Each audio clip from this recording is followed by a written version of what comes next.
మీకు ఒకవేళ మీరు ఏం చెప్తారో చూద్దాము. హీరోగా అవకాశం వస్తే చేస్తారా సార్? చేస్తారు హీరో. మరి యాక్షన్ సీన్లు నీకు బాగుంటాయి. ధైర్యం ఉంటే నాకెందుకు చూసే ధైర్యం నాకుండాలంటారా? కాదు, చూసే ధైర్యం నీకుంటే చేసే ధైర్యం నాకెందుకు ఉంటుంది.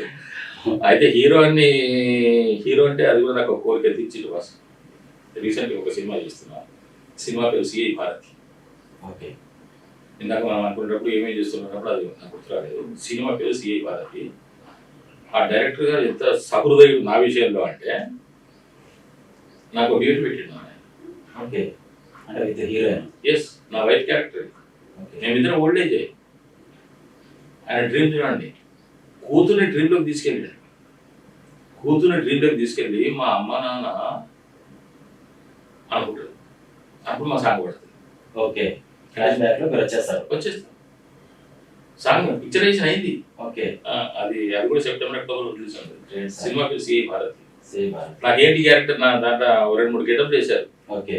ఒకటి నాగేశ్వరరావు గారి గెటప్, ఒకటి శోభన్ బాబు గారి గెటప్ చేసి ఆ శోభన్ బాబు గారి గెటప్ లోనే రామారావు గారి ఫీలింగ్స్ ఏమని చెప్పేసి అన్నారు.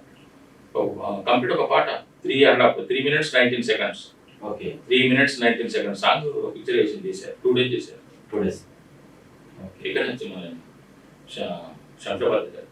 ఆ కోరిక కూడా నెరవేరిపోయింది. నాకు ఆ కోరిక లేకుండే, కానీ ఆయనే క్రియేట్ చేసిండట. నేను నాకు అన్న ఏంది రాకపోవడం అంటే తల్లిదండ్రులు కూడా ఒకప్పుడు వాళ్ళు కూడా ఎంజాయ్ చేసినారు కదా. కాబట్టి నీ కూతురు డ్రీమ్లోకి నువ్వు వెళ్ళిపోతున్నావు అనుకుంటుంది. నీ కూతురు మా అమ్మ నాన్న కూడా అనేది సాంగ్ వస్తాను పెట్టాడు. ఆయన రాసిన పాట కూడా ఆయన రమణారెడ్డి గారు. ఎందుకంటే కొమరయ్య తాత కూడా ఏదో సినిమాకి సైన్ చేశారంట హీరోగా. కొంచెం భారీ యాక్షన్ సీన్లు ఉన్నాయి అని ఫన్నీగా చెప్పారు. నిజం కాదు కానీ ఫన్నీగా చెప్పారు అన్నమాట ఇంటర్వ్యూలో. అందుకనే మీకేమన్నా అలాంటి యాక్షన్ మూవీస్ కోరిక లేవు సార్. ఇచ్చింది చేయడమే నా కోరిక. ఇచ్చింది చేయాలన్నదే నా కోరిక. అంతే. అవి వస్తున్నాయి, రానివ్వండి. రాలేదు, రాకపోయి. Super sir. హీరోయిన్ ఎలా ఉన్నారు సార్ మీతో? ఎందుకంటే మీరు హీరోయిన్ ఫాదర్గా చేశారు. అంటే నిజంగా ఒక తండ్రి కూతురు విషయంలో ఎలా ఉంటారు అనేది మీరు 3 పాత్రలు సార్. నిజం చెప్పాలంటే మీరు అల్లుడుగా, ఒక బావగా, ఒక మేనత్తకు భర్తగా, ఒక కూతురుకు తండ్రిగా, ఇలా వైవిధ్యాలు అనేవి అబ్జర్వ్ చేస్తే 4 కళ్ళ ముందు అలా కనబడుతుంది. అబ్జర్వ్ చేయని వాళ్ళకంటే అది వేరే విషయం. హీరోయిన్ మీతో ఎలా ఉండేవారు సార్? ఆవిడతో నాకు అసలు పరిచయం లేదు సార్. అంతకు నేను ఆవిడ ఎప్పుడు చూడలేదు. ఫస్ట్ రోజు షూటింగ్ జరిగినప్పుడు కూడా ఫస్ట్ రోజు షూటింగ్ నేను బలగంలో ఫస్ట్ ఎంటర్ అయిన సీన్ ఏది అని అంటే వాళ్ళు పెద్ద మనుషులు వచ్చేసి మీరు ఒకసారి ఊరికి రావాలి అని చెప్పేసి అంటే నేను రాను, ఆ ఊరికి నాకేం సంబంధం లేదు అని నా భార్య అక్కడ కూర్చొని ఏడుస్తుంటే ఏడుస్తున్నావు కదా నువ్వు, వాడు అంత అవమానపరిచినప్పుడు నువ్వు ఏడుస్తున్నావు, మళ్ళీ ఒకసారి ఏడిచినామంటే ఇంకా నువ్వు ఉండాలి నేను ఉండాలని నాకు హెచ్చరిస్తుంటా, బెదిరిస్తుంటా, కోపడుతుంటాను. ఆ సందర్భంలో ఆ అమ్మాయి ఉంటుంది ఊరుకోమ్మ రేపు నా పరిస్థితి కూడా ఇట్లా అవుతుండొచ్చు అని చెప్పేసి అంటే సరే అని చెప్పేసి అది ఆ రోజున బలగం సినిమాలో నేను ఎంటర్ అయిన ఫస్ట్ షార్ట్ ఆఫ్ కేర్.